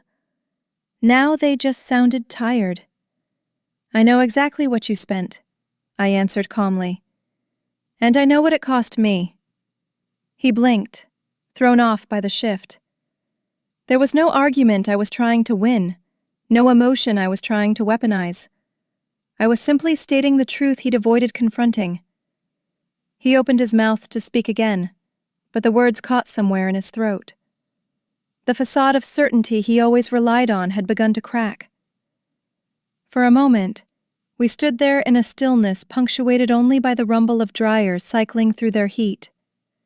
His eyes darted around, as though searching for something. Leverage, justification, a version of the story in which he remained righteous. "You're telling the world I'm terrible," he said finally, voice dropping into something almost pleading. I shook my head. "No," I said softly. "I'm telling them what happened to me." Those words hung in the air, steady and unmoving. He looked at me the way someone looks at a stranger wearing a familiar face, trying to understand how they evolved into someone he no longer had power over. His shoulders slumped a fraction, the first visible crack in the armor he had worn for so long. "You're ruining years of effort," he murmured. I felt a pang. Not sympathy exactly, but the recognition of someone wrestling with the consequences of their own choices. "I'm not ruining anything," I replied. "I'm living my life." The simplicity of the statement startled him, not because it was harsh, but because it didn't give him anything to push against. He stared at me for a long moment, searching my expression for a weakness he could lean into. There wasn't one. The woman standing before him wasn't the one who had once apologized to avoid conflict. She didn't shrink. She didn't negotiate her reality. Finally, he stepped back. His exhale was shallow, A sound caught between frustration and resignation. Without another word, he turned toward the door. The bell chimed again as he left, softer this time, almost mournful in its quiet ring. I watched him walk down the sidewalk, shoulders still stiff, though now they carried something heavier than anger, awareness. When the door closed fully, I placed my hand on the counter and let the moment settle. No victory, no relief, just a clean, quiet certainty that I had met him in truth, not fear. The dryers spun on, steady and indifferent, and in that small, humming room, I felt the first flicker of something like peace. His last email arrived late in the evening, long after I'd finished dinner and settled into the quiet rhythm of washing dishes. The subject line was a rambling string of words, no structure, no precision, nothing like the calculated messages he once sent. I dried my hands and opened it. The paragraph sprawled in uneven lines, shifting between blame, self-pity, and something that almost resembled regret. He tried to explain himself without taking responsibility, claimed he had acted from stress, that he never meant for things to escalate, that I was hurting his professional image.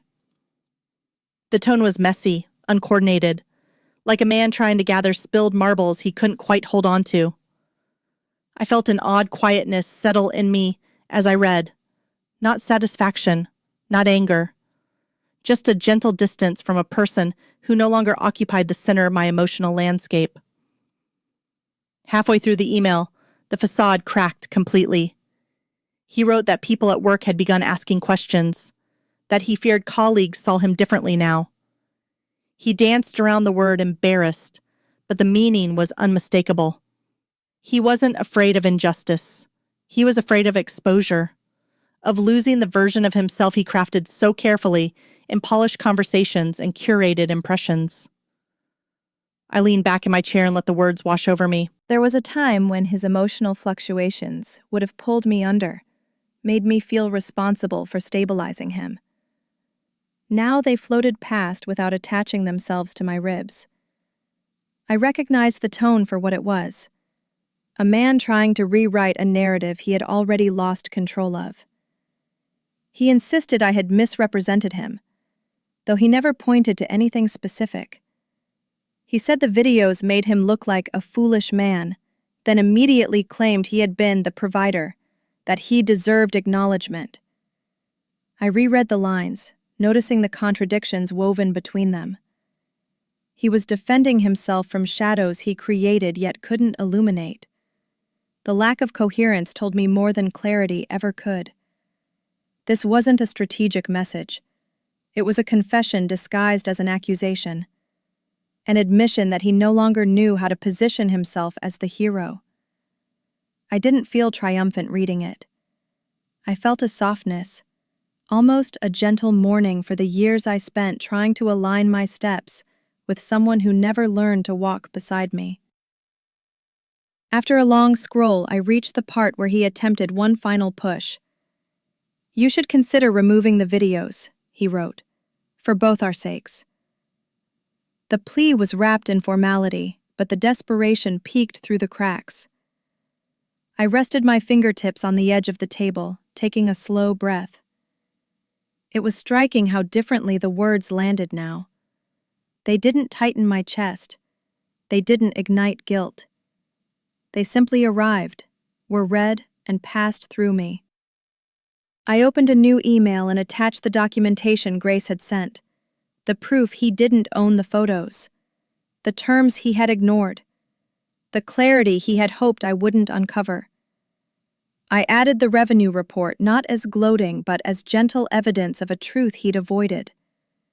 The story was no longer his to distort. My reply was short. "Here is the documentation. My use of the images is permitted. I'm sharing my experience. I wish you well moving forward." No emotion, no lecture. No invitation for further argument, just clean edges, clear truth. I read it twice before sending, ensuring every word belonged. The moment I clicked send, a stillness filled the room. Not triumphant, not tense, just deeply final. It felt like closing a book I'd spent years rereading out of habit rather than desire. He responded with a single-line acknowledgement minutes later, the shortest message he'd ever sent me. And then, nothing. The silence that followed wasn't empty. It was earned. I opened the folder on my laptop where I'd kept everything. Screenshots, receipts, files, and renamed it. Not his name, not ours. Just one word. Closed. The new label glowed softly on the screen, small but definitive. I sat back and let the moment sink into me, feeling the gentle release that came with it. I wasn't celebrating his disappearance from my inbox. I wasn't grieving it either. I was recognizing the shift inside myself, the way the echoes had quieted, the way his voice no longer shaped my choices. I closed the laptop and let the darkness fold into the room. The past hadn't vanished. It had simply been placed in its rightful place, behind me, not reaching forward. The quiet felt clean, full, mine. A few months passed, marked not by dramatic milestones but by small, steady changes. The kind that slip into daily life without announcement. One morning while checking my email before work, I opened the analytics page for the video series. The revenue total had climbed again, higher than I expected. Enough that I paused and blinked to make sure I wasn't misreading it. It wasn't a fortune. It wasn't even close. But it was a tangible reflection of something I once believed I didn't possess. Agency. I sat with the number for a long moment, letting its meaning, not its size, settle quietly into me. Once, every dollar I touched felt tied to Mark's approval, his logic, his rules. But this was money born from truth, not obligation. It felt clean. It felt earned. And for the first time, I could imagine a life where my voice didn't just take up space. It supported me. I used part of the earnings to pay down an old credit card balance from the marriage, a bill that had followed me like a shadow long after the relationship ended. When I clicked Submit Payment, I felt a small, surprising rush of breath escape me. Not triumph, relief, a quiet loosening around my ribs. It wasn't about the money itself. It was about reclaiming something he once insisted I couldn't manage on my own. I closed the browser tab and leaned back in my chair, feeling the moment bloom into something steadier. Every small payment chipped away at the remnants of a life I'd carried longer than I realized. The card balance shrank, and with it, the lingering belief that I somehow needed someone else to navigate the practical parts of living. I didn't. I never had. I was simply learning that truth in real time.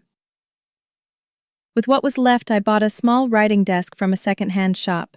Nothing fancy, just sturdy wood with a smooth surface and enough space for my laptop and a stack of notebooks. I positioned it near the apartment window where the afternoon sun streamed in gently. The light hit the desk in a way that made the wood glow softly, warm and welcoming. Sitting there felt different from working at the kitchen table. It felt intentional, a place chosen, not improvised. Some days I'd sit at the desk with a cup of tea, watching people move along the sidewalk below, each of them carrying private stories they might one day speak aloud. The world didn't feel distant anymore. It felt connected, in a quiet, almost tender way. I enrolled in a short online storytelling course, a decision that felt both indulgent and necessary. The lessons focused on narrative structure, emotional clarity, and the art of speaking without embellishment.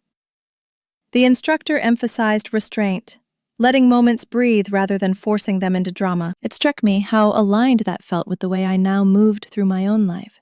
During a group session, someone said, "Honesty resonates when you stop trying to persuade." The sentence lingered with me long after class ended, not because it was new, but because it affirmed something I had been practicing without realizing it. I wasn't trying to persuade anyone.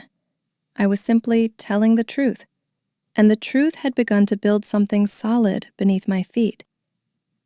Over time, I returned to the wedding photos in a different way. They no longer carried the sting they once did. I didn't avoid them, but I didn't study them either. I looked at them with the same neutrality I would offer a stranger's album, curiosity without attachment.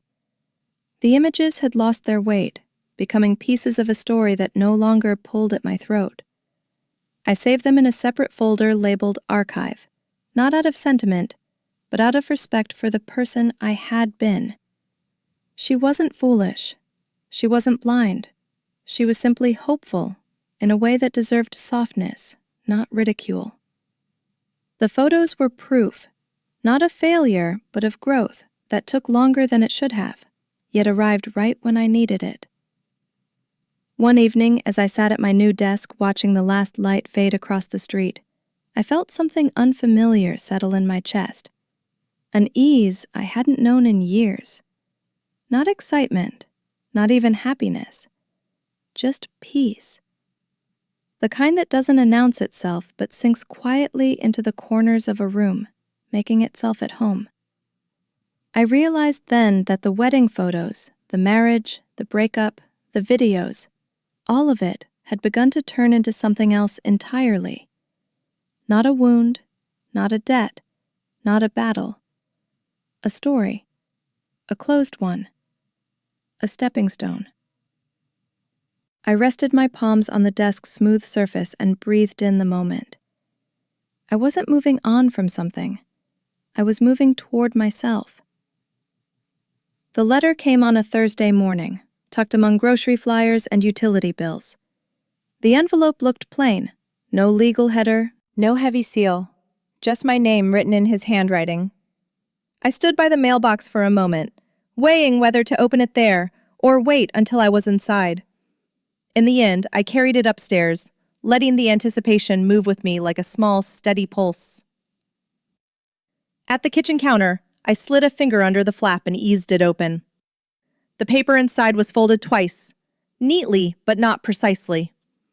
When I unfolded it, his handwriting sprawled across the page, less controlled than I remembered, as if the words had come faster than his hand could manage. I braced myself for bitterness or blame. Instead, the first line surprised me with its softness.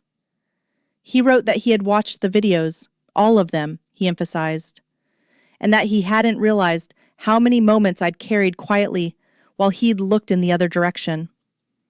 He didn't ask me to take them down. He didn't argue with the details. Instead, he described a strange discomfort, the kind that comes from seeing a past version of yourself through someone else's memory. It made me think, he wrote, though the next lines didn't specify what he had thought about. The admission wasn't an apology, not exactly, but it wasn't an attack either. It felt like someone finally acknowledging the shape of something they had long pretended didn't exist. He mentioned that people in his life, coworkers, friends, had reached out to ask if he was all right. I didn't know what to say, the letter read. The vulnerability threaded through that sentence surprised me more than any confession could have. He had always been fluent in certainty, allergic to doubt. Seeing him stumble through his own reflection felt almost tender, though not in a way that pulled me backward. He wrote that the videos had forced him to confront a side of myself I didn't want to see. I paused on that line, tracing it with my eyes, not because it excused anything, but because it offered something I had long stopped expecting: honesty without self-defense. Toward the middle of the letter, he admitted something quietly, almost shyly. I thought paying for things made me good. I didn't realize I was using it as proof. The words landed gently, without the old sharpness of accusation or justification. I felt an unexpected calm settle over me as I read. It wasn't vindication, it was understanding. A small clarity about a dynamic that had once felt so tangled inside me. He explained that he had watched the frame-by-frame breakdowns I'd done in the later videos, and realized how often I had been smiling for peace, not joy. I should have asked you more, he wrote. I should have listened. The letter didn't end with a plea. It didn't try to reopen anything or rewrite the past. Instead, he said he hoped I was doing well, that he had started therapy, that he was trying to understand things better. There was no grand gesture, no sweeping apology meant to erase years of silence, just a steady, modest acknowledgement that he was beginning a process I had already lived through. I folded the letter slowly, smoothing it along the crease. It didn't change the story. It didn't erase what happened, but it softened something at the edges, like a frame finally settling straight after years of hanging crooked. I placed the letter in a drawer, not in the closed folder, not in a box of keepsakes, but in a quiet space beside old receipts and warranty papers. Somewhere simple, somewhere neutral. Then I sat at my small wooden desk and watched the late morning light drift across the floor. I wasn't shaken. I wasn't moved to tears. I felt something quieter, something steadier, closure that didn't need drama to be complete. His words didn't reopen old wounds. They simply allowed the scar to breathe. And as I stared at the window, I realized the story had shifted one last time. Not toward reconciliation, but toward peace. A gentle, steady peace that asked for nothing and offered enough. I didn't plan to make a final video. It came to me on a quiet Sunday morning, the kind where the world feels gentle enough to hold a memory without flinching. I sat at my small wooden desk, the window open just enough to let in the cool air. My laptop screen glowed softly in the dim room. I opened a new project file and stared at the blank timeline. This time, I didn't feel the weight of needing to explain anything. No need to clarify, no need to respond. I simply wanted to close the story in the same tone I had lived it. Soft, honest, and unadorned. I took a slow breath, letting the quiet become part of the process, and pressed record. The camera captured me in natural light. No script, no retakes, just truth, steady and unforced. I began by speaking about closure, how it doesn't always look like resolution or justice, but sometimes like understanding your own ending. I talked about how stories can shift when we speak them aloud, how they lose their sharpness and settle into something gentler. "This isn't a lesson," I said into the microphone. "It's just something that happened, and something I grew from." My voice didn't tremble. It carried the calm of someone who had already lived through the storm and was now standing on solid ground.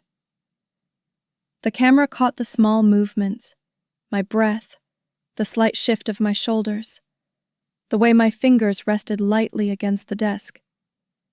It didn't feel like performing. It felt like witnessing myself. I added a series of images, those quiet fragments of the wedding day I had once feared touching. The cropped bouquet, the soft line of lace, the candid window photo Grace had sent. I placed them gently, letting each linger just long enough for a viewer to understand they were pieces of a life, not evidence of a crime. The images no longer felt heavy. They didn't ache. They felt like pages from an old book, worn, but no longer painful to hold. As I arranged them, I realized the photos had completed their journey, from burden to material to memory, and finally to peace. They would not define me. They would simply accompany the truth without overshadowing it. I spoke next about the unexpected community that had formed, strangers sharing their stories, offering quiet solidarity. "You reminded me I wasn't alone," I said softly. The words surprised me. I had spent so long believing isolation was safer than being seen.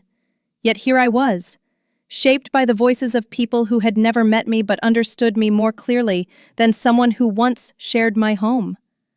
As I spoke, I felt a warmth settle in my chest. Not gratitude exactly, but connection. The kind built on recognition rather than reward.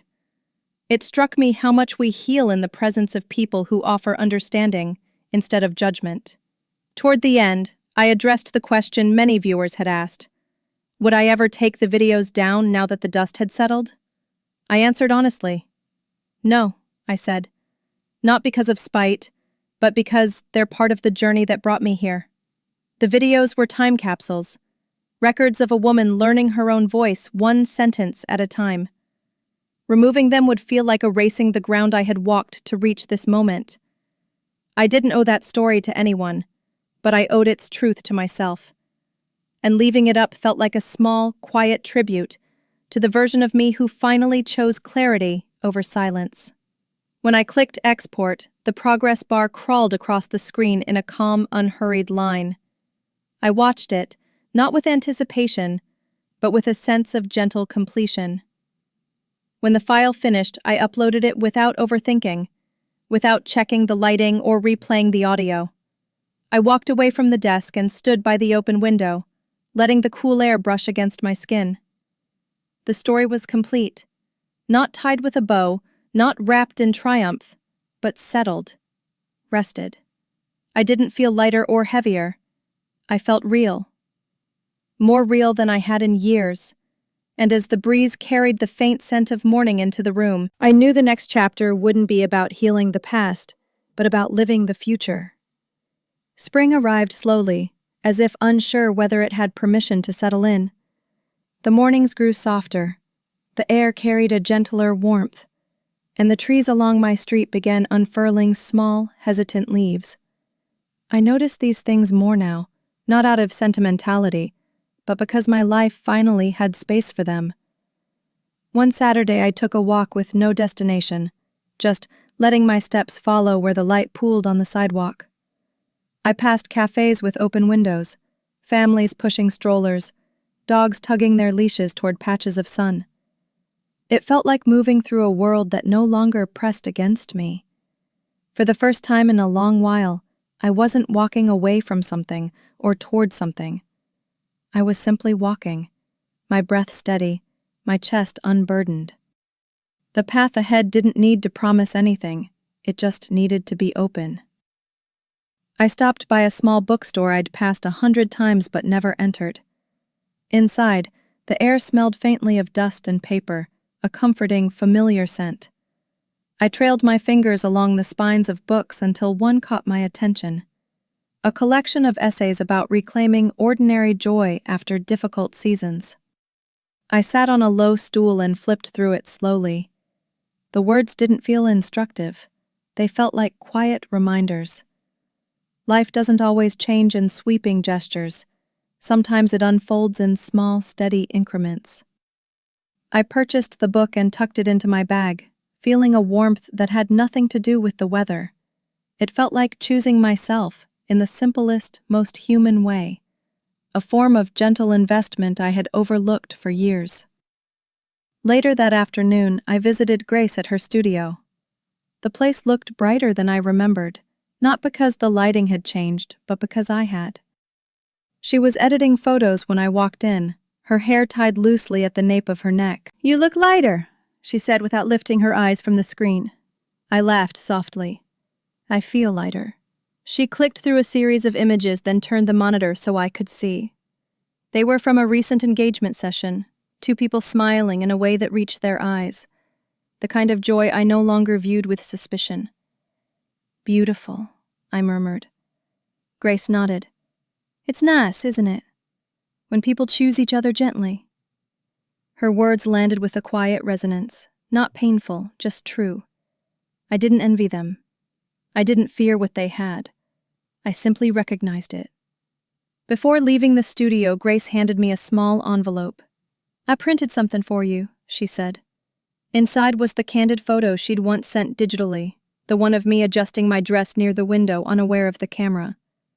But this time she'd printed it in soft matte, the tones warm and forgiving. I held it for a long moment, letting the image settle into me. Not as a relic of a broken marriage, but as proof of someone who had always existed beneath the silence. Someone whose softness had survived. Thank you," I said quietly. Grace smiled, the kind of smile that understood more than it needed to explain.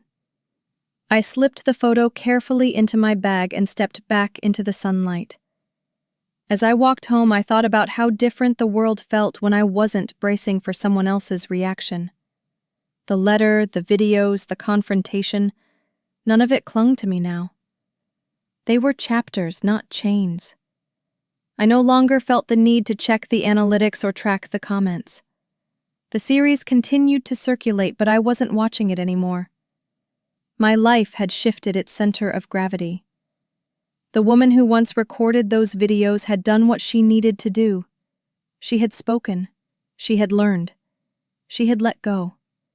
And I carried her with me, not as a shadow, but as a foundation. A quiet reminder of the path I'd walked. That evening, I placed the printed photo on my new desk, leaning it gently against the wall. The late light slanted across it, softening the edges. I sat for a moment, listening to the hum of the city outside my window, the ordinary symphony of people living their lives. It felt right, somehow, that the story ended not with a dramatic conclusion, but with a calm room, a soft photograph, and a sense of steady forward motion. I exhaled slowly, letting the fullness of the moment settle in my chest. The past had finished speaking. The present felt wide enough to breathe in, and the future, quiet, unhurried, felt like something I was finally ready to step into. In the end, nothing dramatic happened. No courtroom battle, no explosive confrontation, no final speech meant to wound or impress. What happened was quieter, softer. I learned how to step out of a story that had once swallowed me whole and walk into a life that finally felt like mine. The video stayed up. The past stayed where it belonged, and I kept moving forward, not with triumph, but with a steadiness I had earned the long way around. Some days I still catch myself pausing when old memories surface, but they don't grip me anymore. They pass through like shadows, seen, acknowledged, and allowed to leave. That's the strange, gentle thing about healing. You don't always notice when it begins, but you feel the difference when it settles. This chapter is closed now, not because everything was fixed, but because I'm no longer waiting for permission to let go. If any part of this story resonated with you, if it reminded you of your own steps toward clarity, or gave you a moment to breathe, leave a comment below. Tell me what you saw in it. And if you want to follow more stories told with honesty and quiet strength, don't forget to subscribe to the channel.